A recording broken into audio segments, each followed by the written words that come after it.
જો ગયા લેક્ચરમાં આપણે કોષરસ સ્તર વિશે માહિતી મેળવી ગયા અને કોષ દિવાલ વિશે માહિતી મેળવી. એમાંથી કોષરસ સ્તર છે તમારા માટે વધારે અગત્યનું છે, કારણ કે એના દ્વારા જે વહન થાય છે, સક્રિય વહન,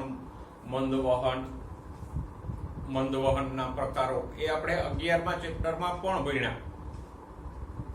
તો એ વધારે મહત્વનું છે અને થોડુંક અટપટું પણ એ જ છે. કોષ દિવાલની રચના તો એકદમ સરળ છે. એમાં તો ફક્ત તમારે યાદ રાખવાનું છે કે લીલની કોષ દિવાલમાં કયા ઘટકો હોય, બીજી વનસ્પતિઓની કોષ દિવાલમાં કયા ઘટકો હોય, બરાબર. પછી મધ્ય પટલ કોને કહેવાય અને કોષરસીય તંતુઓ કોને કહેવાય, એ યાદશક્તિ આધારિત છે. પણ કોષરસ સ્તર વિશે આપણે 2 ચેપ્ટરમાં, 8મા ચેપ્ટરમાં અને 11મા ચેપ્ટરમાં સવિસ્તાર ભણ્યા છીએ, એટલે એ વધારે મહત્વનું છે અને એના ગુણધર્મો છે એને પણ સમજીને સારી રીતે યાદ રાખજો. આજે આગળ વધીએ. નવી અંગિકાઓ જોઈએ. પહેલી છે અંતઃકોષરસ જાળ. એને એન્ડોપ્લાઝમિક રેટિક્યુલમ એટલે ER તરીકે ઉલ્લેખવામાં આવે અને સામાન્ય ઘણી વખત એને અંતઃકોષરસ જાળ એવો લાંબો શબ્દને બદલે ER લખી દેવામાં આવે. તો બરાબર યાદ રાખજો. ER એટલે અહીંયા એન્જિનિયર નહીં, એ ગ્રુપ વાળા માટે ER એટલે એન્જિનિયર, આપણા માટે ER એટલે અંતઃકોષરસ જાળ, બરાબર. તો આને યાદ રાખજો. હવે અંતઃકોષરસ જાળ છે એ નામ પ્રમાણે જ કોષરસની અંદર આવેલું એક જાળું છે. જો અંતઃકોષરસ જાળ તો કોષરસની અંદર પથરાયેલું એક નલિકાઓનું જાળું છે. અને ઇલેક્ટ્રોન માઇક્રોસ્કોપનો વિકાસ થયો પછી કોષની જુદી જુદી અંગિકાઓનો અભ્યાસ શક્ય બન્યો. તો ખબર પડી કે કોષરસની અંદર આવી એક નલિકામય જાળા જેવી રચના હોય છે અને એને નામ આપવામાં આવ્યું એન્ડોપ્લાઝમિક રેટિક્યુલમ એટલે કે અંતઃકોષરસ જાળ. હવે અંતઃકોષરસ જાળ છે કોષરસને, આંતરકોષીય અવકાશને એટલે કે કોષની અંદરના ભાગને 2 ભાગમાં વિભાજિત કરે. એક અંતઃપટલમય અને બાહ્ય પટલમય. પણ એ પછી વાત કરીએ. પહેલા આપણે અંતઃકોષરસ જાળને દોરીએ.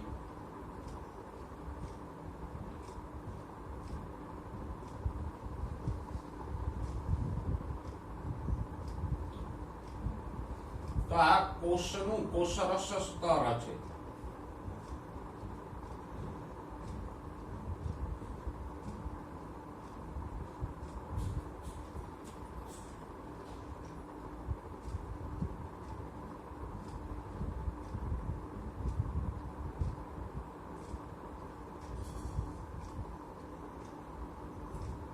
આ કોષ કેન્દ્ર પટલ છે.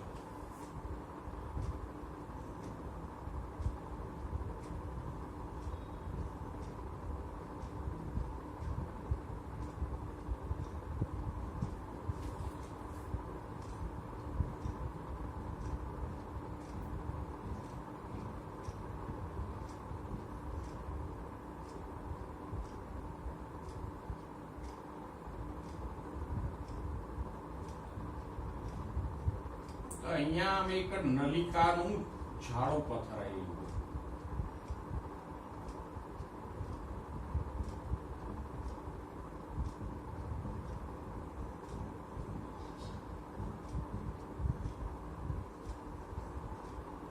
બહુ વિસ્તૃત હોય, હું તો થોડુંક જ દોરું છું. તો આમ કોષ કેન્દ્ર પટલ સાથે સંકળાયેલ આવું એક નલિકામય જાળું હોય. તો આ શું થયું? અંતઃકોષરસ જાળ.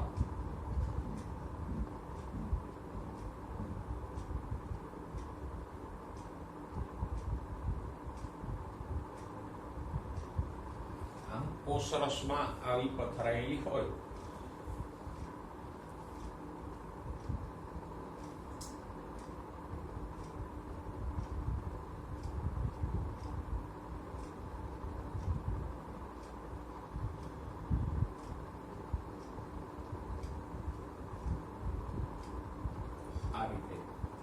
અને એ કોષ કેન્દ્ર પટલના સંપર્કમાં હોય. થોડો એક કિસ્સો અંતઃકોષરસ જાળાનો આપણે વિસ્તૃત કરીને દોરીએ.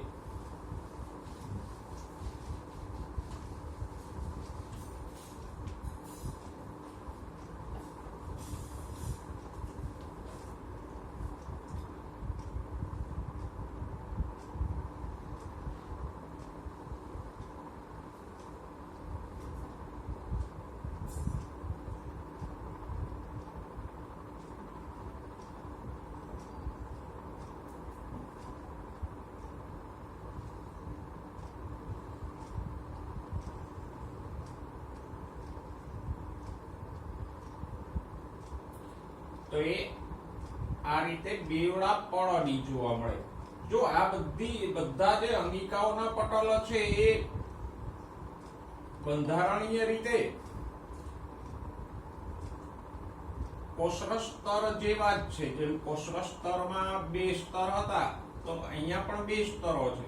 પછી અંતઃકોષરસ જાળ હોય કે ગોલિકાઈનું પટલ હોય કે કોઈ પણ અંગિકાનું પટલ હોય, એ બંધારણીય રીતે કોષરસ સ્તર જેવા જ છે. તો અહીંયા પણ આ પટલ છે એ બેવડું છે.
તો આવી રીતે આખી જ્વાળામય રચના હોય અને એના દરેક ભાગને શું કહેવાય? જો આ અંતઃપટલીય અવકાશ છે, આ બહારનો છે બાહ્ય પટલીય અવકાશ, આ અંદરનો જે ભાગ છે એ અંતઃપટલીય અવકાશ છે. અને અંતઃકોષરસ જાળના આ દરેક હિસ્સાને શું કહેવાય? આવો જે નલિકામય ભાગ છે એને કહેશું સિસ્ટર્ની.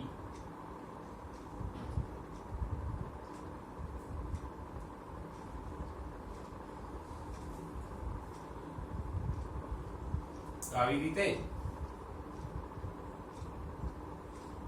આખી જાળા જેવી રચના આમ કોષરસની અંદર પથરાયેલી હોય.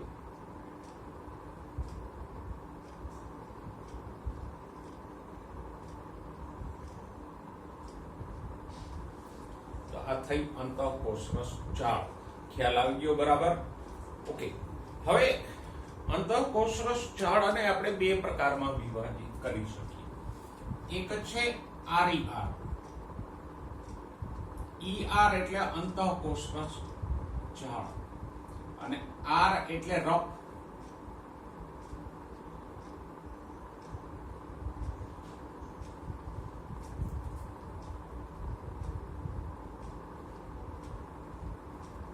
ગુજરાતીમાં કહીએ તો કણિકામય અથવા ખરબચડી. એની સપાટી માઇક્રોસ્કોપમાં જોઈએ, ઇલેક્ટ્રોન માઇક્રોસ્કોપમાં તો ખરબચડી દેખાય. તો RER એટલે કણિકામય અથવા ખરબચડી અંતઃકોષરસ જાળ.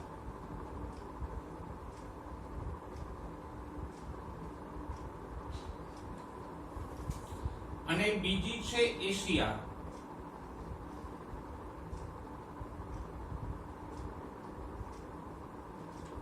સ્મૂથ.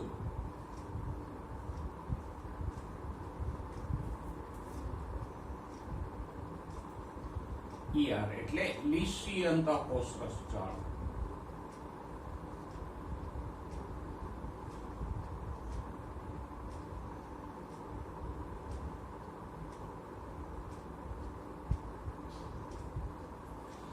ખરબચડી અંતઃકોષરસ જાળ કે કણિકામય અંતઃકોષરસ જાળ કેવી હોય? તો કે એની ઉપર આમ રિબોઝોમ ચોંટેલા હોય, એટલે માઇક્રોસ્કોપમાં આપણને કણિકામય અથવા ખરબચડી દેખાય છે.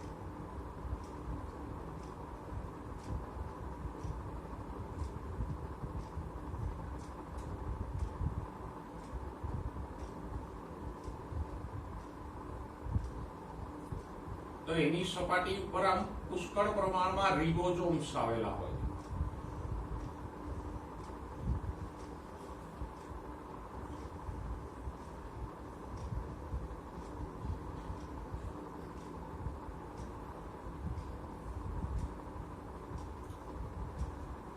અને એટલે જ આપણે એને કેવી કહીએ? રફ એન્ડોપ્લાઝમિક રેટિક્યુલમ અથવા કણિકામય અંતઃકોષરસ જાળ. જો આપણે કોષના વિહંગાવલોકનમાં પણ રિબોઝોમ્સની ચર્ચા વખતે ભણી ગયા ને કે સુકોષ કેન્દ્રી કોષમાં રિબોઝોમ્સ કોષરસમાં તરતા હોઈ શકે, અંતઃકોષરસ ઝાડ ઉપર ચોંટેલા હોઈ શકે અને હરિત કણ કે કણાભ સૂત્રની અંદર પણ હોઈ શકે. તો અહીંયા રિબોઝોમ્સ ચોંટેલા છે. આ ભાગ છે એની ઉપર રિબોઝોમ્સ નથી એટલે લીસો દેખાય, તો એને કહીશું એસીઆર.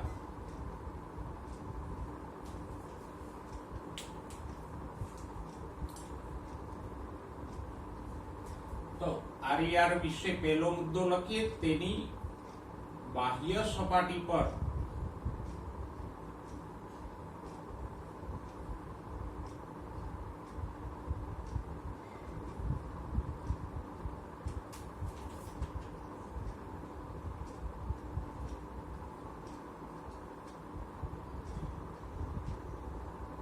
રિબોઝોમ્સ ચોંટેલ હોય છે.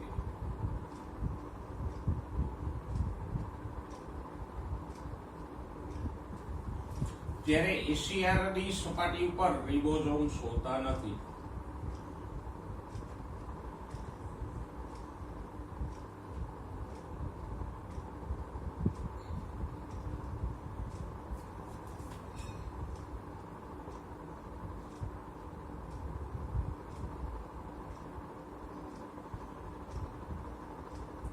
અને એટલે જે લીસી દેખાય છે.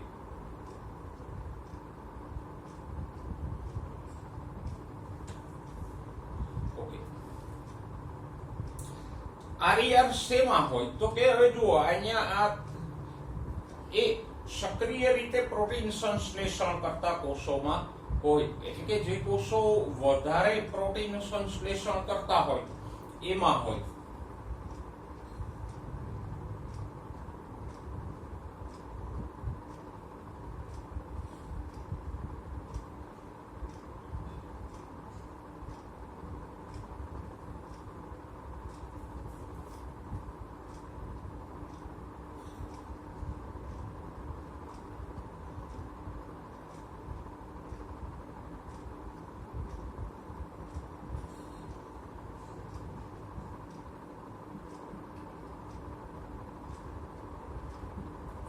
અને એનું પણ કારણ છે. પ્રોટીન સંશ્લેષણ કરતા કોષોમાં જ આરઈઆર શું કામે હોય એવું શા માટે કીધું?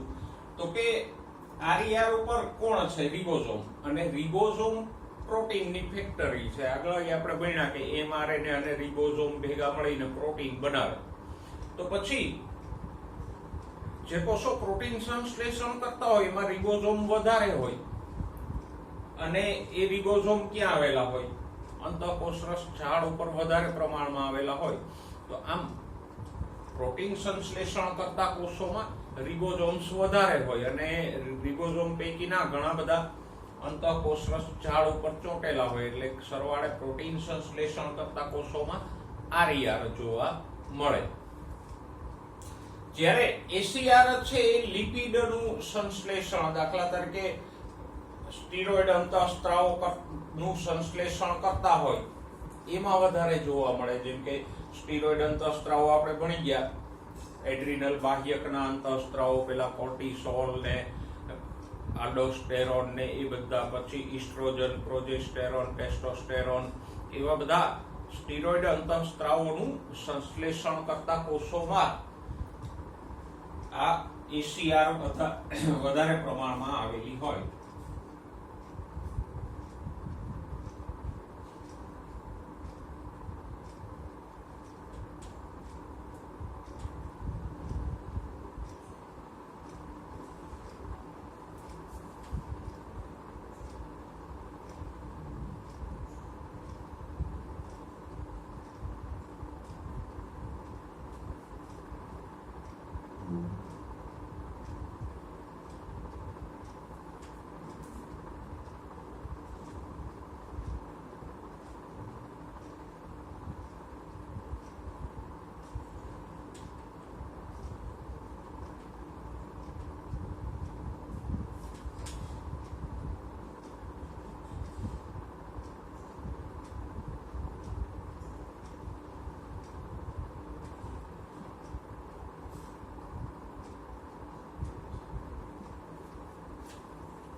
કારણ કે આ કોષો લિપિડનું સંશ્લેષણ કરે છે, તો લિપિડના સંશ્લેષણ માટે રિબોઝોમ વધારે જરૂરી નથી. તો પછી એવી અંતઃકોષરસ જાળ ઉપર રિબોઝોમ નહીં હોય. પ્રોટીન સંશ્લેષણ કરતા કોષોને રિબોઝોમ્સની વધારે જરૂર હોય, તો એમાં રિબોઝોમ આવેલા હશે અંતઃકોષરસ જાળ ઉપર. ઓકે, તો આ અંતઃકોષરસ જાળ વિશે આપણે ચર્ચા કરી. સમજવી તો સહેલી છે. અંતઃકોષરસ જાળ શું છે? તો કે એક કોષરસમાં પથરાયેલું નલિકામય જાળું છે, અને એની આ દરેક નલિકાને શું કહેવાય? સિસ્ટર્ની. બેવડા પટલમય અંગિકા છે. ઘણીવાર એ કોષ કેન્દ્ર પટલ સાથે પણ જોડાયેલી હોય. એના બે પ્રકારો મહત્વના છે. કે બે પ્રકારો કયા હોય? આરઈઆર અને એસીઆર. આરઈઆર એટલે કણિકામય અંતઃકોષરસ જાળ, એસીઆર એટલે સ્મૂધ લીસી અંતઃકોષરસ જાળ. આરઈઆર આરઈઆર કણિકામય શા માટે દેખાય છે? તો કે એની સપાટી પર રિબોઝોમ્સ ચોંટેલા હોય એટલે એ ઇલેક્ટ્રોન માઇક્રોસ્કોપમાં કણિકામય દેખાય. એસીઆર ની સપાટી ઉપર રિબોઝોમ હોતા નથી એટલે એની સપાટી લીસી દેખાય. આરઈઆર શેમાં હોય? સક્રિય રીતે પ્રોટીન સંશ્લેષણ કરતા, એટલે કે જે કોષો વધારે પડતું પ્રોટીન સંશ્લેષણ કરે છે એમાં હોય. અને એસીઆર શેમાં હોય? લિપિડનું સંશ્લેષણ કરતા કોષો. દાખલા તરીકે સ્ટીરોઇડ અંતઃસ્ત્રાવો. સ્ટીરોઇડ છે એક લિપિડ જ છે, તો સ્ટીરોઇડ અંતઃસ્ત્રાવોનું સંશ્લેષણ કરતા કોષોમાં એસીઆર હોય. આટલું બરાબર યાદ રાખી લો. હવે આપણને આવો પ્રશ્ન કોઈ પૂછે કે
સ્વાદુપિંડમાં આવેલા લેંગર અંશના કોષપુંજોના બીટા કોષોમાં કઈ અંતઃકોષરસ જાળ વધુ પ્રમાણમાં હશે? Option A RER, option B ACR, option C બંને, એટલે કે એ અને બી બંને, અને બી એક પણ નહીં.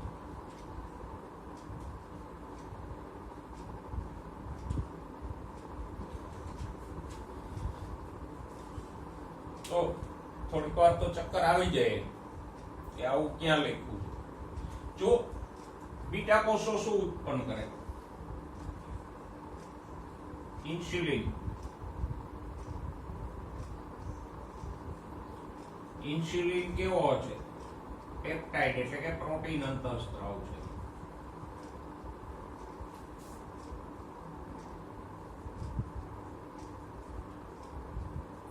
તો પછી બીટા કોષો પ્રોટીન સંશ્લેષણ કરનારા છે. તો પછી એમાં શું હોય વધારે? RER. પણ પૂછવું હોય તો આપણને કોઈ કનેક્શન મળે જ નહીં કે આનો જવાબ ક્યાંથી ગોતો અને કેમ ગોતો. આવી જ રીતે તમને કોઈ સ્ટીરોઇડ અંતઃસ્ત્રાવ સંબંધિત પૂછી લે કે ભાઈ શુક્રપિંડમાં આવેલ આંતરાલીય કોષોમાં કઈ અંતઃકોષરસ જાળ વધારે છે? તો શુક્રપિંડમાં જે આંતરાલીય કોષો હોય અથવા લેડિંગના કોષો જેને આપણે કીધા, એ ટેસ્ટોસ્ટેરોન્સનું સંશ્લેષણ કરે, અને ટેસ્ટોસ્ટેરોન્સ છે એ સ્ટીરોઇડ છે. તો પછી લેડિંગના કોષો સ્ટીરોઇડ અંતઃસ્ત્રાવોનું સંશ્લેષણ કરે છે, તો એમાં ACR વધારે હશે. બરાબર? તો આવા ટ્વિસ્ટેડ પ્રશ્નો આવે ત્યાં જ આપણે થોડાક મૂંઝાઈ, અને આ જે નીટ છે બીજું કઈ નથી. તો આ અંતઃકોષરસ જાળ અને એના બે પ્રકારો આપણે જોયા. અને તમારી નોટમાં શોર્ટમાં નોંધી લેજો. આમ તો લીખામાં મેં આજ પ્રમાણે આપ્યું છે, પણ આ એક MCQ છે, એનો જવાબ બરાબર સમજી લેજો, જેથી કરીને આવા પ્રકારનો કોઈ MCQ ભૂલે ચૂકે આવી જાય તો જવાબ આવડી જાય. હવે ગોલ્ગી પ્રસાધન, એને ગોલ્ગી કાય પણ કહેવામાં આવે. ગોલ્ગી પ્રસાધન અને ગોલ્ગી કાય પણ કહેવામાં આવે. અને આને આવું નામ એટલે આપ્યું કે એ ઇટાલિયન અંતસ્થ રચના શાસ્ત્રી હતો કેમિલો ગોલ્ગી.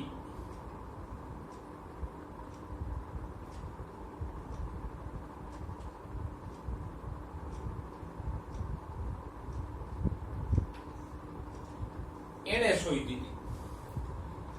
1898 માં ગોલ્ગીએ માઇક્રોસ્કોપમાં જોયું કે કોષ કેન્દ્રની નજીક એક નલિકામય રચના અભિરંજિત થયેલી દેખાય છે. અને પછી આગળ જતા એને ગોલ્ગી પ્રસાધન કે ગોલ્ગી કાય એવું નામ આપવામાં આવ્યું. હવે ગોલ્ગી કાય છે ને એ પણ ઓલમોસ્ટ અંતઃકોષરસ જાળ જેવી જ છે, બેવડા પટલમય અને સિસ્ટર્નીઓ વાળી. પણ ખાસ યાદ રાખજો, ગોલ્ગી કાય હંમેશા કોષ કેન્દ્રની નજીક હોય. ખબર નહીં, કોષ કેન્દ્રની નજીક કંઈક ઠંડી હવા આવતી હશે એટલે એને ત્યાં મજા આવતી હશે, તો એ કોષ કેન્દ્રની નજીક હોય હંમેશા. બરાબર? અને ઘણીવાર અંતઃકોષરસ જાળ સાથે પણ સંકળાયેલું હોય. જોઈએ ગોલ્ગી કાયની રચના કેવી હોય, તો કે આમ રકાબીની થપ્પી જેવું હોય. એટલે કે જેવી પેલી અંતઃકોષરસ જાળમાં જે થપ્પીઓ હતી ને એવું હોય.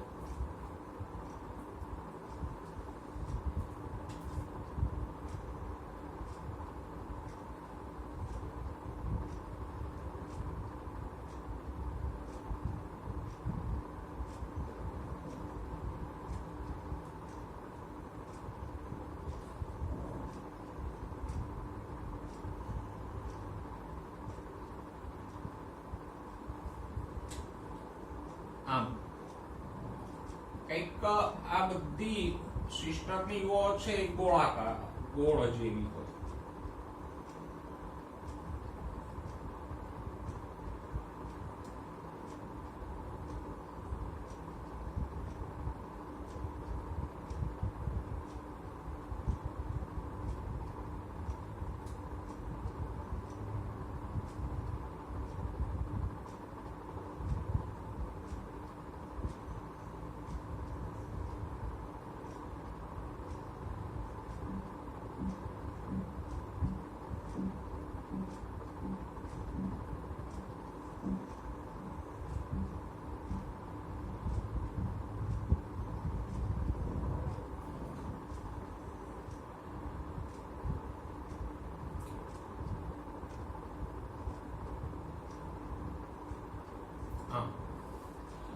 આપણે આડા છેદમાં દોર્યું છે, નહીતર આખું વર્તુળ જેવું હોય. અને આવી એક કરતા વધારે સિસ્ટરનીઓ પણ હોય. સિસ્ટરનીઓની સંખ્યા નિશ્ચિત ન હોય. કોઈ કોષમાં ગોલ્ગી કાયમાં એક જ સિસ્ટરની હોય, કોઈમાં 8-10 પણ જોવા મળે.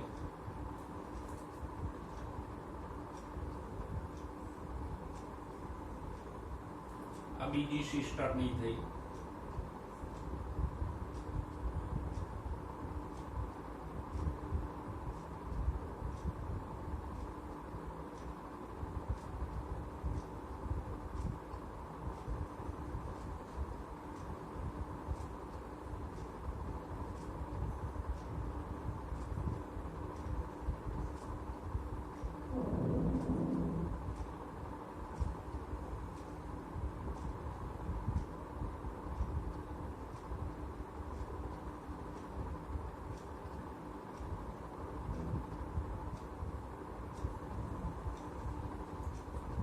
ત્રીજી સિસ્ટરની. તો આવી વર્તુળાકાર રકાબી જેવી સિસ્ટરનીઓની થપ્પી હોય.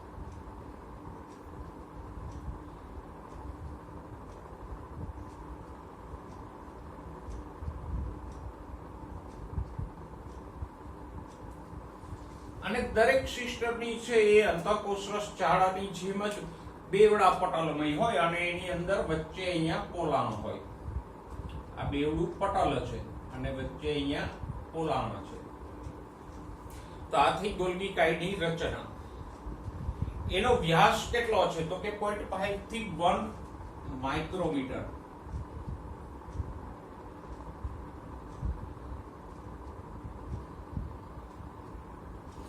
જો લીથામાં મારાથી ભૂલથી લખાઈ ગયું છે, ત્યાં દરેક અંગિકામાં માઇક્રોમીટર કરી નાખજો. એ કોપી પેસ્ટમાં ભૂલથી મિલીમીટર થઈ ગયું છે, પણ મિલીમીટર ના હોય, માઇક્રોમીટર હોય. એટલે બધી અંગિકા જેમાં માપ સાઈઝ આવે એ બધામાં માઇક્રોમીટર કરી નાખજો. તો આનો વ્યાસ કેટલો હોય?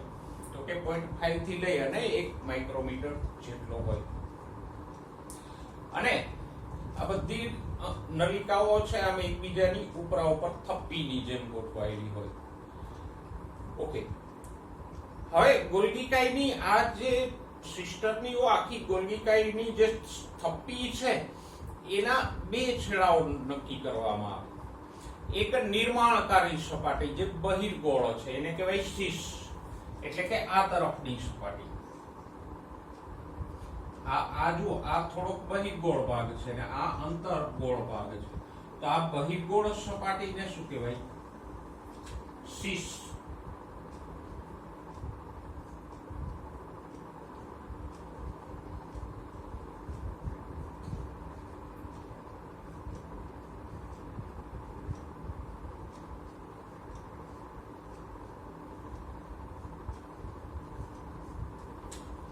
અને આ અંતર્ગોળ સપાટી છે એને કહીશું ટ્રાન્સ સપાટી.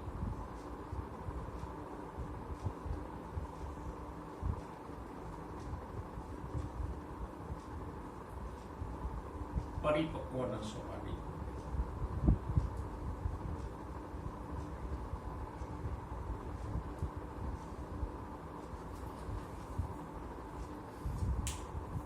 તો જે ગોલ્ગીકાયની બહિર્ગોળ સપાટી છે એને કહેશું શીશ અને અંતર્ગોળ સપાટી છે એને કહેશું ટ્રાન્સ. એવો પણ એમસીક્યુ પૂછી લે કે ગોલ્ગીકાયની સપાટી આ રીતે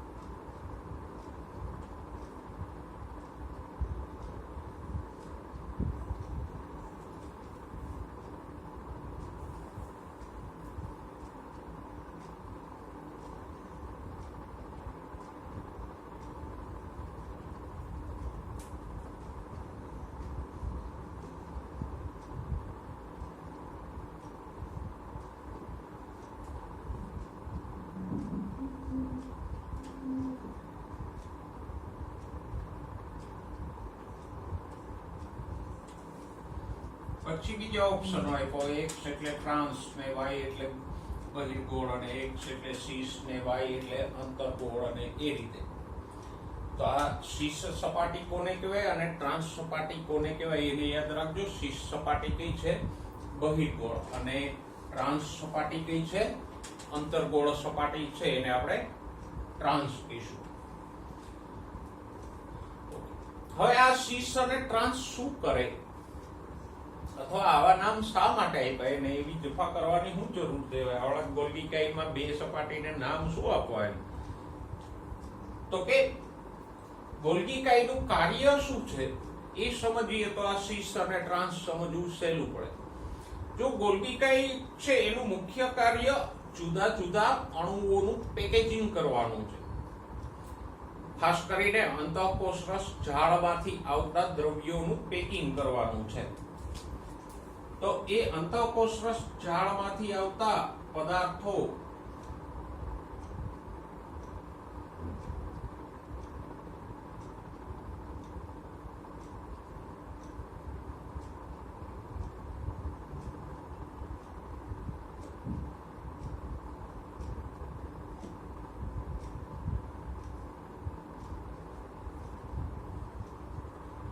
આ ઈઆર માંથી સંશ્લેષિત દ્રવ્યો,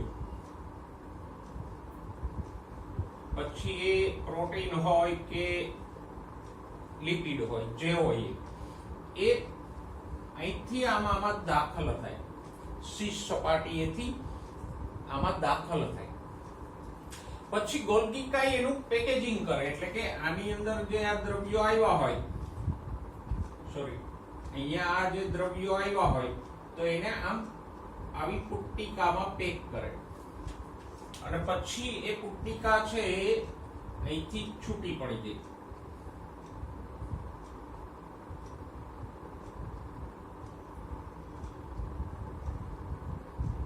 આ રીતે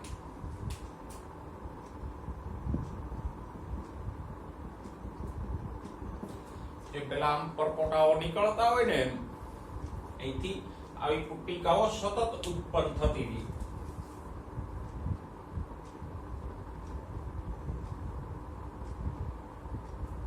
તો આમ સામાન્યતઃ અંતઃકોષરસ ઝાડ દ્વારા જે દ્રવ્યોનું સંશ્લેષણ થાય એ ક્યાં જાય? ગોલ્ગીકાઈમાં જાય અને પછી ગોલ્ગીકાઈ એને આ પુટ્ટિકાઓ સ્વરૂપે કોષરસમાં મુક્ત કરે અને પછી જરૂર હોય ત્યાં દ્રવ્યો વપરાય. તો આ દ્રવ્યો છે આ સપાટીએથી દાખલ થાય, બહિર્ગોળ સપાટીએથી, અને અંતર્ગોળ સપાટીએથી એ પુટ્ટિકાઓ સ્વરૂપે મુક્ત થાય. એટલે એક સપાટી જ્યાંથી એન્ટ્રી થાય છે દ્રવ્યોની એને આપણે શીર્ષ કીધી, અને જ્યાંથી એ પુટ્ટિકા સ્વરૂપે મુક્ત થાય છે એને ટ્રાન્સ કીધી. બે સપાટીઓનું કાર્ય અલગ અલગ છે એટલે આવા શીર્ષ અને ટ્રાન્સ એવા નામ આપ્યા. તો શીર્ષ સપાટીએથી દ્રવ્યો ગોલ્ગીકાઈમાં દાખલ થાય અને ટ્રાન્સ જે અંતર્ગોળ સપાટી છે ત્યાંથી મુક્ત થાય. એટલે આમાં આ યાદ રાખજો ખાસ, શીર્ષ સપાટી એટલે તો કે એ બહિર્ગોળ જ છે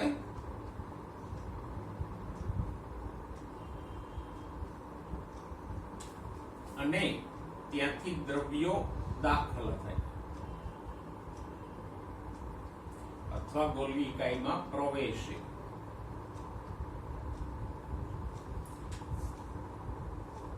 અને ટ્રાન્સ સપાટી કેવી છે? તો કે અંતર્ગોળ છે.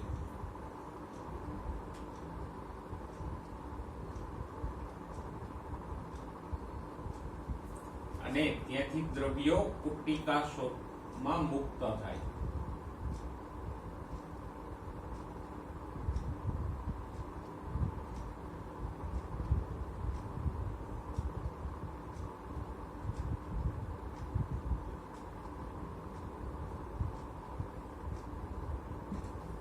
તો આ શીર્ષ અને ટ્રાન્સ નો ભેદ બરાબર યાદ રાખજો કે કઈ સપાટી અંતર્ગોળ છે, કઈ બહિર્ગોળ છે, ક્યાંથી દ્રવ્યો અંદર પ્રવેશે, ક્યાંથી બહાર નીકળે. ઓકે. અને આમાં જ ગોલ્ગીકાઈનું કાર્ય પણ આવી ગયું. જુઓ, એક કાર્ય એનું શું છે તો કે કોષના દ્રવ્યો ખાસ કરીને અંતઃકોષરસ ઝાડ દ્વારા સંશ્લેષણ પામેલા દ્રવ્યોનું પુટ્ટિકાઓ સ્વરૂપે પેકેજિંગ કરે, એટલે કે એ દ્રવ્યોને આમ પુટ્ટિકામાં ભરીને કોષરસમાં મુક્ત કરે, એ એનું એક કાર્ય છે. બીજું કાર્ય તો કે બીજું કાર્ય આપણને પુસ્તકમાં નથી પણ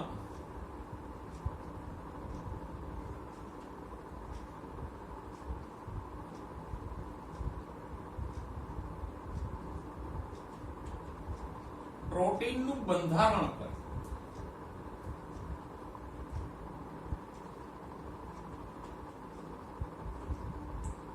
વિકસાવે, એટલે દાખલા તરીકે કોઈ પ્રોટીન આવ્યું હોય તો એને એ ઉત્સેચકમાં ફેરવી નાખે. જેમ કે પેલી અંતઃકોષરસ ઝાડના રિબોઝોમ્સ દ્વારા પ્રોટીન સંશ્લેષિત થઈ અને ગોલ્ગી કાયમાં આવે તો ગોલ્ગી કાય એને એમને મુક્ત નથી કરી દેતું, પણ એને એ પ્રોટીનને ઉત્સેચકમાં કે અંતઃસ્ત્રાવમાં ફેરવી નાખે અને પછી મુક્ત કરે. એટલે જે પ્રોટીન બને એમાંથી ઉત્સેચકો કે અંતઃસ્ત્રાવો બનાવવાનું કામ પણ ગોલ્ગી કાય કરશે.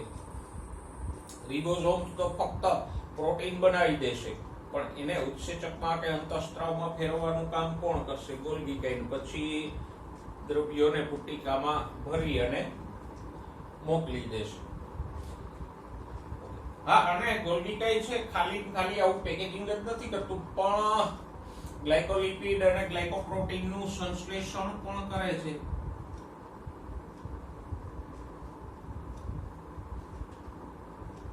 પોતે પણ કંઈક બનાવે છે, બીજાનો માલ પેક જ નથી કરતું ખાલી.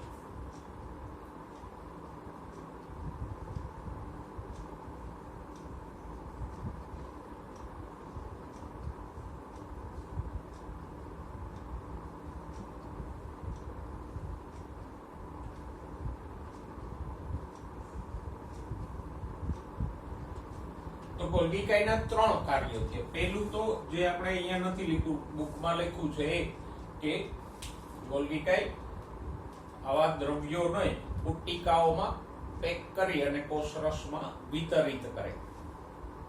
બીજું તો કે પ્રોટીનનું બંધારણ બદલે.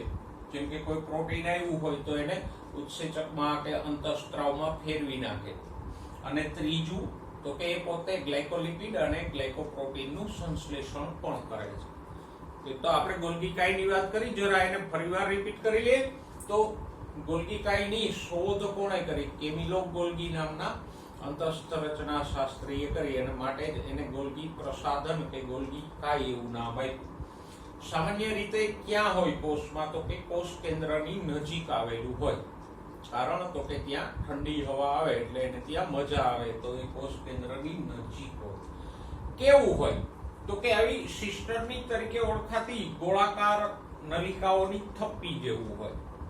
સિસ્ટરની વળી સંખ્યા નિશ્ચિત ન હોય, 1 થી લઈ અને થોડીક હોઈ શકે 5-7, પણ સિસ્ટમીઓનો વ્યાસ કેટલો હોય? 0.5 થી 1 માઇક્રોમીટર જેટલો એનો વ્યાસ હોય. ગોલ્ગી કાયની 2 સપાટીઓ છે. શીર્ષ સપાટી કે જે બહિર્ગોળ છે અને ત્યાંથી દ્રવ્યો અંદર દાખલ થાય, અને ટ્રાન્સ સપાટી જે અંતર્ગોળ છે અને ત્યાંથી દ્રવ્યો પુટ્ટિકા સ્વરૂપે મુક્ત થાય. ગોલ્ગી કાયના કાર્યો શું છે? તો કે એક તો એ અલગ અલગ દ્રવ્યોને આવા પુટ્ટિકા સ્વરૂપે પેક કરી અને કોષરસમાં વિતરિત કરે. બીજું તો કે પ્રોટીનનું બંધારણ બદલે, એટલે કે પ્રોટીનને ઉત્સેચકો કે અંતઃસ્ત્રાવમાં પરિવર્તિત કરે. અને ત્રીજું તો કે ગોલ્ગી કાય ગ્લાયકોલિપિડ અને ગ્લાયકોપ્રોટીનનું સંશ્લેષણ કરે. આ દ્રવ્યો જે એવા છે એનું એ પોતે સંશ્લેષણ નથી કરતું, આ તો બીજાના બનાવેલા દ્રવ્યો છે જે ગોલ્ગી કાયમાં ખાલી પેક થવા જાય છે. તો આ ગોલ્ગી કાયની રચના આપણે સવિસ્તાર સમજ્યા. હવે આગળ જઈએ, લાઇસોસોમ. જો લાઇસોસોમ છે ને એ તમને બુકમાં થોડુંક જ આપ્યું છે, પણ હું થોડુંક વિસ્તારથી સમજાવું. એ એકવડા પટલવાળી અંગિકા છે.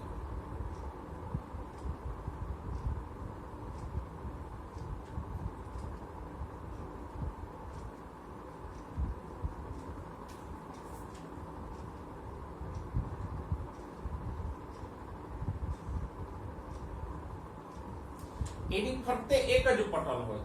આની જેમ બેવડું પટલ ન હોય. અહીંયા જેમ આમાં જોયું, પછી કણકસૂત્ર, હરિતકણ કે અંતઃકોષરસ ઝાડમાં આપણે જોયું કે દ્વિસ્તરીય પટલ હોય, એવું લાઇસોઝોમમાં નહીં હોય. લાઇસોઝોમની ફરતે એક વળું એટલે એક જ સ્તરનું પટલ હશે.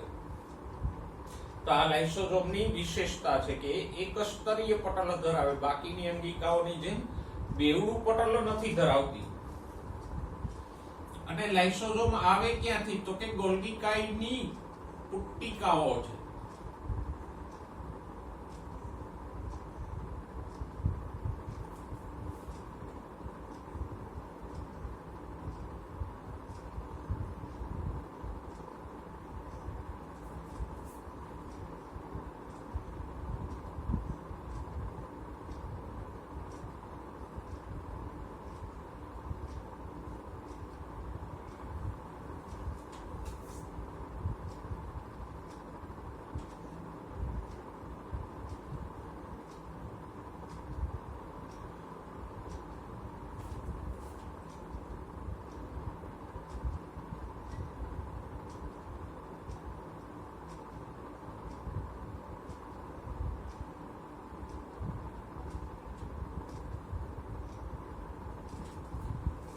તો ગોલ્ગી કાય છે એ લાઇસોઝોમની કિનારીએથી ઉત્પન્ન થતી પુટ્ટિકાઓ જ છે.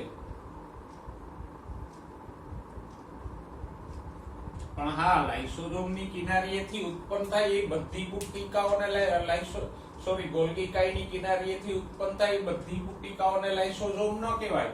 ફક્ત જે પુટ્ટિકાઓ હાઇડ્રોલેસિસ એટલે જલવિચ્છેદક ઉત્સેચકો ધરાવતી હોય એ પુટ્ટિકાને જ લાઇસોઝોમ કહેવાય. એટલે લાઇસોઝોમ અહીંયા આપણે બતાવ્યું છે એમ જ ગોલ્ગી કાયની કિનારીએથી આમ પુટ્ટિકા સ્વરૂપે ઉત્પન્ન થશે.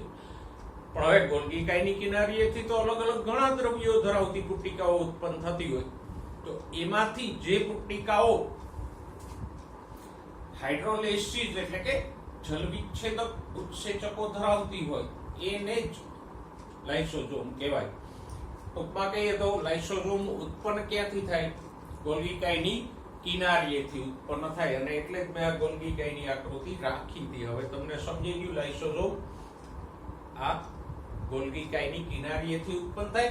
અને એટલે જ એમાં એક અવળું પટલ છે, બેવડું પટલ નથી. જુઓ અહીંયા આમ બેવડું પટલ છે, પણ આ પુટ્ટિકામાં એક અવળું પટલ છે.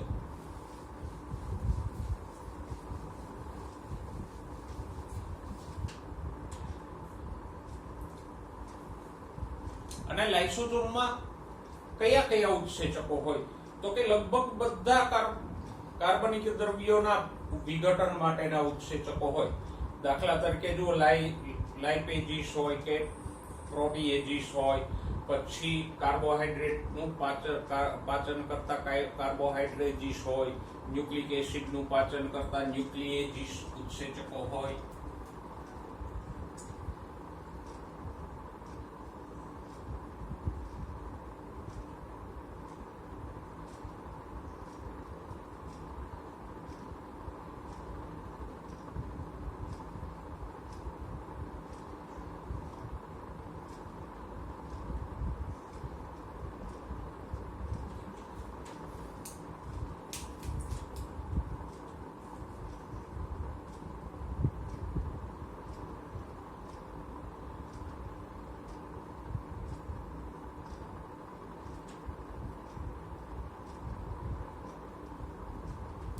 લાઇસોઝોમમાં કયા કયા ઉત્સેચકો હોય? લાઇપેજીસ હોય, પ્રોટીએજીસ હોય,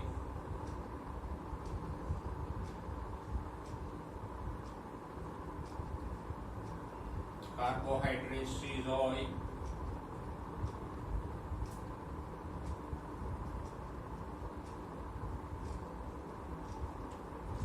ન્યુક્લિએજીસ હોય,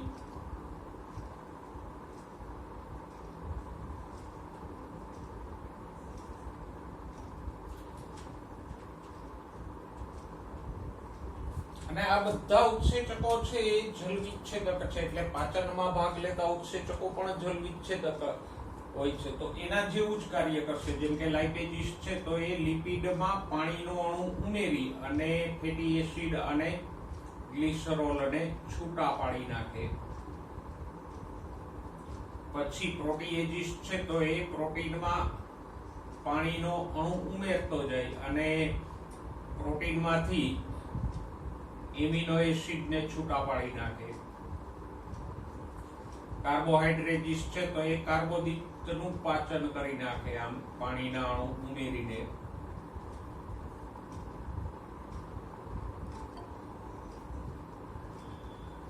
અને ન્યુક્લિએજીસ છે તો એ ન્યુક્લિક એસિડ્સ એટલે ડીએનએ અને આરએનએ નું આમ જલ વિચ્છેદન થી એટલે કે પાણીનો અણુ ઉમેરીને પાચન કરે.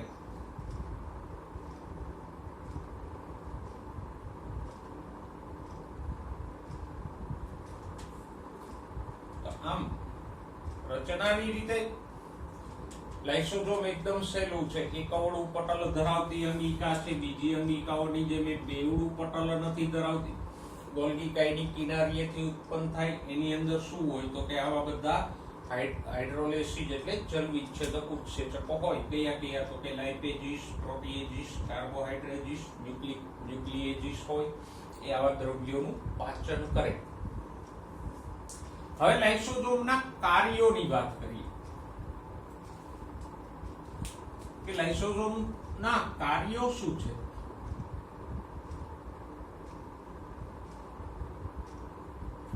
તો કાર્ય નંબર 1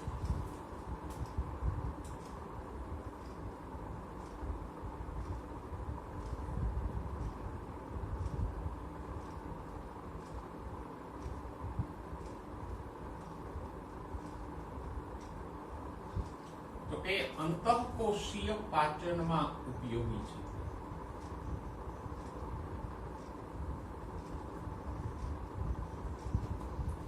એટલે કે કોષની અંદર કોઈ દ્રવ્યો હોય તો એને પચાવી નાખે. કેમ પચાવે તો કે આમ. એટલે આ દ્રવ્યો એટલે ખાસ કરીને કોણ હોય તો કે ઘણા નકામા દ્રવ્યો પણ હોઈ શકે. ઉદાહરણ તરીકે જો આપણે અમીબા લઈએ તો આપણે આગળ વાત કરીએ કે અમીબા છે આ કોઈ ખોરાકનો કણ હોય તો અમીબા શું કરે તો કે આમ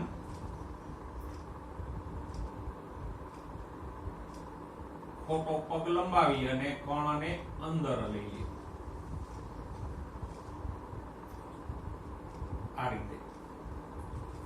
હવે આ કણ અંદર આવી ગયો, હવે એને અંદર દોરીએ આપણે.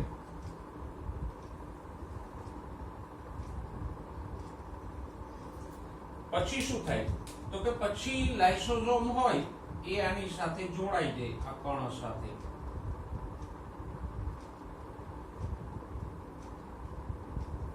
અને લાઇસોસોમની અંદર જે ઉત્સેચકો છે એ આ કણનું પાચન કરી નાખશે જેમ આપણા પાચન માર્ગમાં થઈ છે એવી રીતે.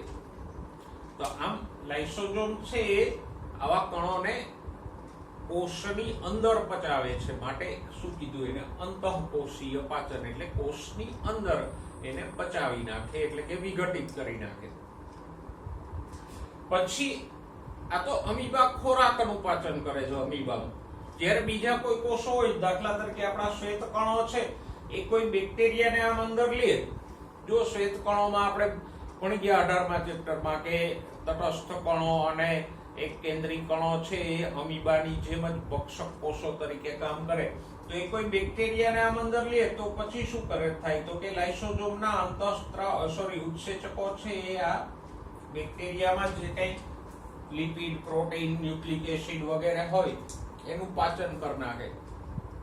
અને બેક્ટેરિયામાં આવેલા લિપિડ, પ્રોટીન, ન્યુક્લિક એસિડનું વિઘટન થઈ જાય તો બેક્ટેરિયા નાશ પામી જાય કે નહીં.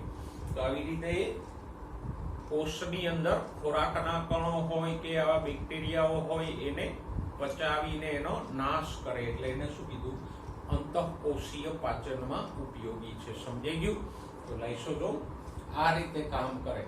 કોષની અંદર કંઈ પણ આવે, અમીબા હોય તો એમાં ખોરાક આવે, શ્વેત કણોની અંદર બેક્ટેરિયા, વાયરસ વગેરે આવે તો એને આ રીતે પચાવી નાખે. આ એક કાર્ય જોયું. બીજું કાર્ય એનું છે ઘન ભક્ષણ અને પ્રવાહી ભક્ષણમાં.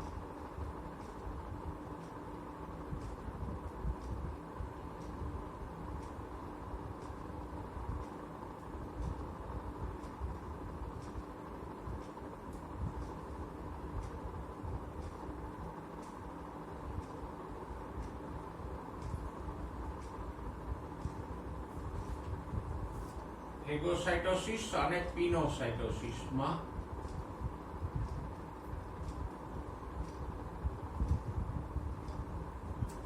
ઉપયોગી છે. હવે ઘન ભક્ષણ અને પ્રવાહી ભક્ષણ એટલે શું? પહેલા તો એને જોઈએ. તો આ કોઈ કોષ છે, તો એની આસપાસ કોઈ ઉપયોગી પ્રવાહી દ્રવ્ય હોય તો કોષ એને અંદર લેશે. કઈ રીતે લેશે? તો કે આમ.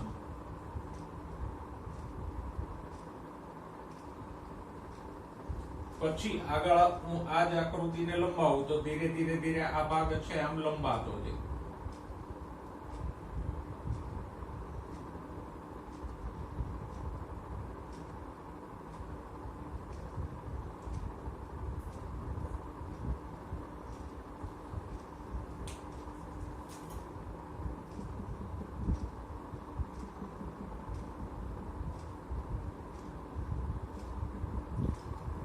તો આમ કોષરસ પટલમાંથી આવી પુટ્ટિકા જેમ અમીબામાં બનતી હતી એવી જ પુટ્ટિકા છે બની ગઈ અને આ જે દ્રવ્ય બહાર હતું એ અંદર આવી ગયું.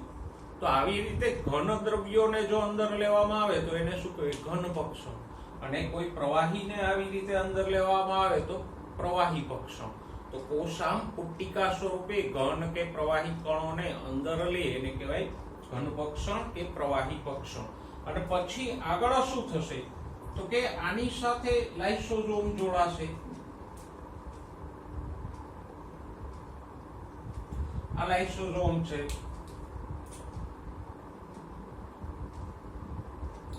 તો એ આ પુટ્ટિકા સાથે જોડાઈ જશે.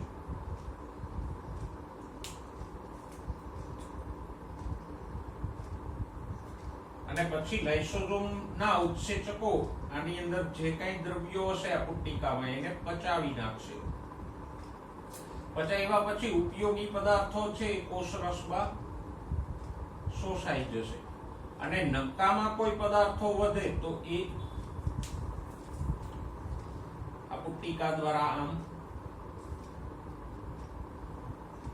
પાછા બહાર ધકેલાઈ જાય. તો આમ પ્રવાહી દ્રવ્યોને અંદર લઈ અને પચાવવામાં આવે એ ઘન પ્રવાહી ભક્ષણ. અને ઘન કણોને આમ અંદર લઈને પચાવે તો એને શું કહેવાય? ઘન ભક્ષણ. તો આમ લાઇસોસોમ છે આમ ઘન ભક્ષણ અને પ્રવાહી ભક્ષણમાં પણ ઉપયોગી થાય. આની આકૃતિ તમે જરા દોરી લેજો વિડિયો જોઈને. અને ત્રીજો એક અગત્યનું કાર્ય કે શબ્દ છે એ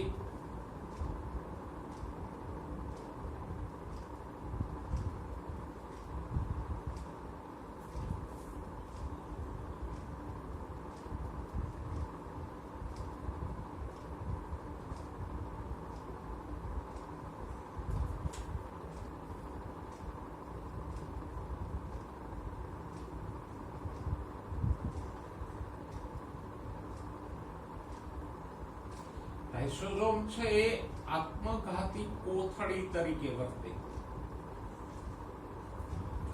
અને જીર્ણકોષોનો નાશ કરે.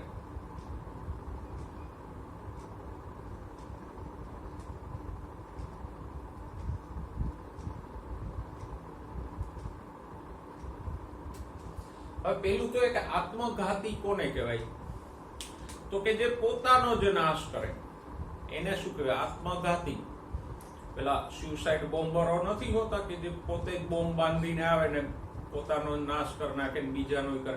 તો આમ જે પોતાનો જ નાશ કરે સાથે સાથે બીજાઓનો વિનાશ કરે એને શું કહેવાય? આત્મઘાતી. તો લાઇસોસોમ છે આત્મઘાતી કોથળી તરીકે વર્તે. કેવી રીતે વર્તશે? તો કે જીર્ણકોષોમાં જીર્ણ એટલે ગરડા.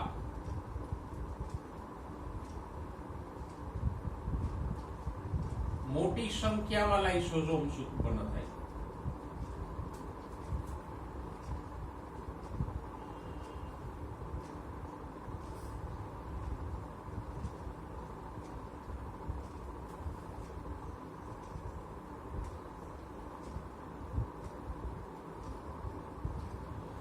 એટલે પહેલા તો જીર્ણ થયેલા કોષોમાં મોટી સંખ્યામાં લાઇસોસોમ સર્જાય અને પછી આ બધા લાઇસોસોમ તૂટી જાય.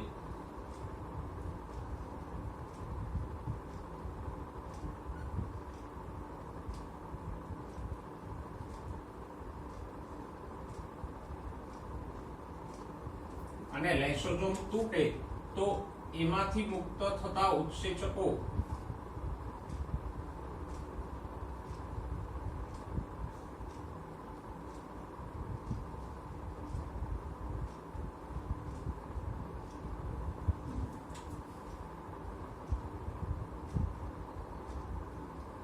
કોષના ઘટકોનું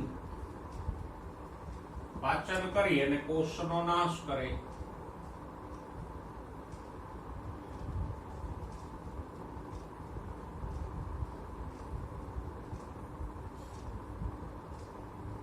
પણ જીર્ણ કોષોનો, સાજા સારા કોષોનો નહીં.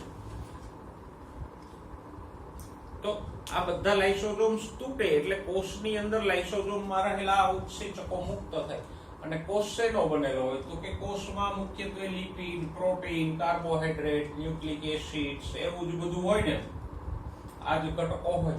તો લાઇસોસોમમાંથી મુક્ત થયેલા ઉત્સેચકો કોષના આ બધા ઘટકોનું પાચન કરી નાખે એટલે કોષનો નાશ થઈ જાય. તો આમે અહીંયા લાઇસોસોમ પોતે નાશ પામે છે અને પોતાના કોષનો પણ નાશ કરે છે, માટે એને કેવું કીધું? આત્મઘાતી કોથળી. તો આ લાઇસોસોમ માટે વપરાતો એક વિશિષ્ટ શબ્દ છે. તો આ લાઇસોસોમના કાર્યો અને એને સંબંધિત આકૃતિઓ આપણે જે દોરી એને નોટમાં નોંધી લેજો. બાકી રચના તો તમને આપેલી જ છે ઓલરેડી, અને રચનામાં ખાસ કંઈ એવું છે નહીં. એક આ વિશેષ નોંધ રાખજો કે લાઇસોસોમ એક વાળું પટલ ધરાવતી અંગિકા છે, બેવડું નહીં.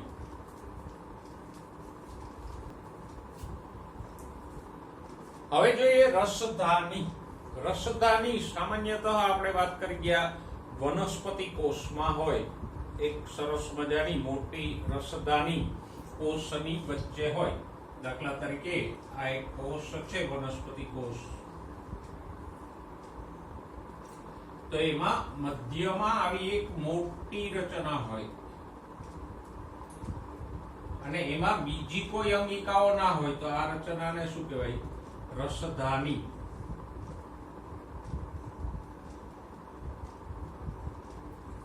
પણ ધ્યાનમાં રાખજો, સામાન્ય રીતે વનસ્પતિ કોષમાં જ એ હોય. પ્રાણી કોષમાં નોર્મલી રસધાનીઓ હોતી નથી, અપવાદ સિવાય. હવે રસધાનીની અંદર રસધાનીની ફરતે આવું એક પટલ હોય, એને કહેવાય રસધાની પટલ અથવા ટોનોપ્લાસ્ટ. ટોનોપ્લાસ્ટ એટલે જ રસધાની પટલ.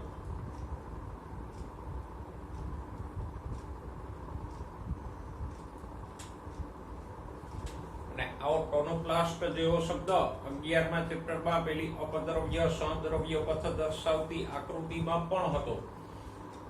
તો આ રીતે વનસ્પતિ કોષમાં આવી રસધાની હોય અને અંદર જે પ્રવાહી ભરેલું હોય રસધાનીની અંદર, એને કહેશું ધાની રસ. રસધાનીની અંદર આ જે પ્રવાહી ભરેલું છે એને કહેશું આપણે ધાની રસ.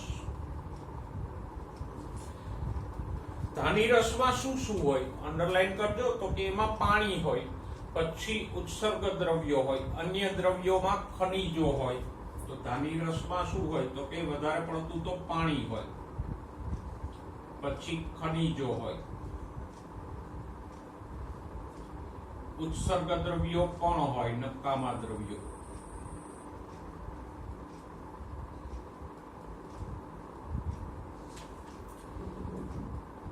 અને બીજું એક ખાસ યાદ અંડરલાઈન કરજો કે રસધાનીમાં જે કઈ આયનો કોષમાં હોય એ અને પાણી સંગ્રહાય. કોષની અંદર જે વધારાના આયનો અને પાણી આવે આમ એ ક્યાં જાય? રસધાનીની અંદર જાય. અને રસધાની એને સંકેન્દ્રણ ઢાળ વિરુદ્ધ એટલે સક્રિય વહનથી, સંકેન્દ્રણ ઢાળ વિરુદ્ધ ત્યાં લખી લેજો, સક્રિય વહનથી અંદર લે. એટલે અહીંયા શક્તિ વપરાશે ને, સક્રિય વહન કીધું એટલે એટીપી ની ઉર્જા વપરાશે. આમ કોષની અંદર જે ખનિજો વગેરે આવે એને સક્રિય વહનથી પણ અંદર લઈ લે. મતલબ કે ખનિજોનો સંગ્રહ કરે અને પછી જરૂર પડે ત્યારે પાછા આપે ખરીઓ કોષને. એવું નહીં કે સંગ્રહી રાખે, પછી જરૂર પડે એમ ખનિજો અને પાણી કોષરસની અંદર રસધાનીમાંથી આવે. એટલે ટૂંકમાં કહીએ તો રસધાની છે એક સ્ટોરેજ ટેન્ક જેવી છે કે જે પાણી અને ખનિજોનો સંગ્રહ કરે, પછી એ પાણી અને ખનિજો કોષરસમાં જરૂરિયાત પ્રમાણે વપરાય. પણ આને અંડરલાઈન કરજો કે રસધાની સક્રિય રીતે એટલે સંકેન્દ્રણ ઢાળ વિરુદ્ધ પણ આયનોનો સંગ્રહ કરે છે અને માટે જ આગળ અંડરલાઈન કરજો કોષરસ કરતા ધાની રસમાં ખનિજોનું સંકેન્દ્રણ ઊંચું હોય. આ કોષરસ કરતા આ ધાની રસમાં ખનિજોનું સંકેન્દ્રણ ઊંચું હોય છે. આ બાબતને ધ્યાનમાં રાખજો. બાકી રસધાનીનું કાર્ય આ જ છે, પાણી અને ખનિજોનો સંગ્રહ કરવાનો, પછી જરૂરિયાત પડે એમ એમ એ કોષમાં વપરાયા કરે. પછી એક શબ્દ આપ્યો છે કે અમીબા જેવામાં આકુંચક રસધાની હોય. આકુંચક એટલે જે વધઘટ થાય એવી.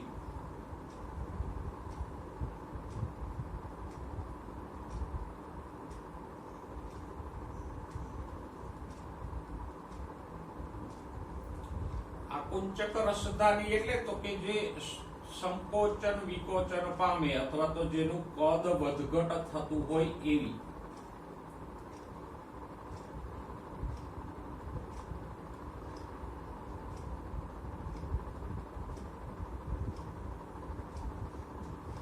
આ વનસ્પતિ કોષની રસધાની છે એ બહુ નાની મોટી નહીં થાય, એ તો એવડી જ રહી. અને ઘણા વનસ્પતિ કોષમાં તો બહુ મોટી હોય, 90% જેટલો વિસ્તાર એ રોકી લે, પણ એ એવડી જ રહી. એ નાની થઈ જશે, મોટી થશે, એવું એમાં ખાસ ફેરફાર નહીં થાય.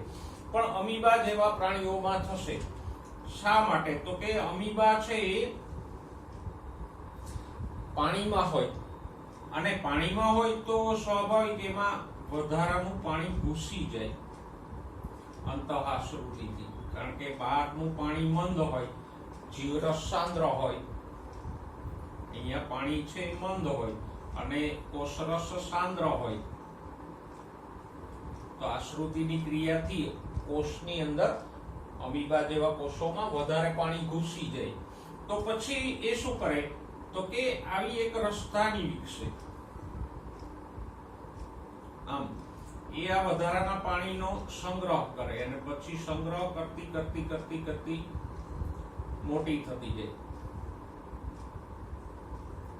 આમ અને છેલ્લે અહીંથી આમ નિકાલ પામી જાય.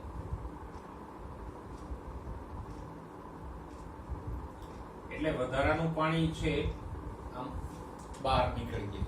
તો આવી રસધાની કે જે નાનકડી હોય પછી ધીરે ધીરે ધીરે ધીરે ધીરે મોટી થાય ને છેલ્લે આમ નષ્ટ થઈ જાય અને પાણીનો નિકાલ કરી દઈએ તો એને શું કહેવાય? આકુંચક રસધાની. આ રસધાની એવું નહીં કરે, એ જે સંગ્રહ કરે છે એને કોષની બહાર નહીં જવા દે, તો કોષમાં વાપરવા માટે સંગ્રહ કરે છે.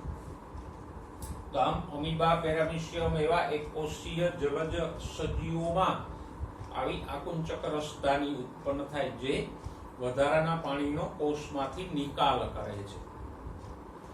તો આ આકુંચક રસધાનીને આપણે સંજ્ઞા શેમાં હોય? તો કે અમીબા, પેરામીશિયમ જેવા એક કોષીય પ્રજીવોમાં હોય.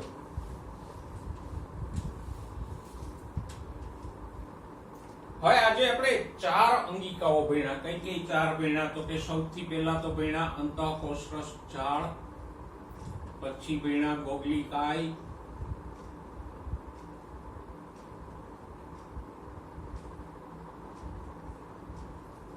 એના પછી ભણ્યા લાઇસોઝોમ,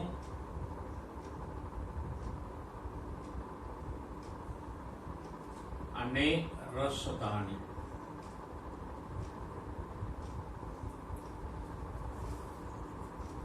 તો આ ચારેયના કાર્યો એકબીજા સાથે સંકળાયેલા છે. ચારેય અંગિકાઓ છે એના કાર્યો એકબીજા સાથે સંકળાયેલા છે અને ચારેય અંગિકાઓ પાછી પટલવાળી છે. ભલે એક ઓળું હોય કે બેવડું હોય પણ પટલમય અંગિકાઓ છે. કેવી રીતે એકબીજાના કાર્યો સંકળાયેલા છે? તો કે આપણે ભણ્યા કે અંતઃકોષરસ ઝાડમાં જે દ્રવ્યો ઉત્પન્ન થાય છે ગોલ્ગીકાઈમાં જાય છે, પછી ગોલ્ગીકાઈની સપાટીએથી લાઇસોઝોમ ઉત્પન્ન થાય છે. આમાં જે ખનિજો હોય એ આ અંગિકાઓ વાપરે છે. તો આમ ઈઆર માંથી દ્રવ્યો ગોલ્ગીકાઈમાં જાય, ગોલ્ગીકાઈમાંથી લાઇસોઝોમ્સ ઉત્પન્ન થાય. તો આ ચારેય અંગિકાઓના કાર્યો એકબીજા સાથે સંકળાયેલા છે એટલે આ ચારેયને આપણે સંયુક્ત રીતે કહીએ અંતઃપટલમય તંત્ર.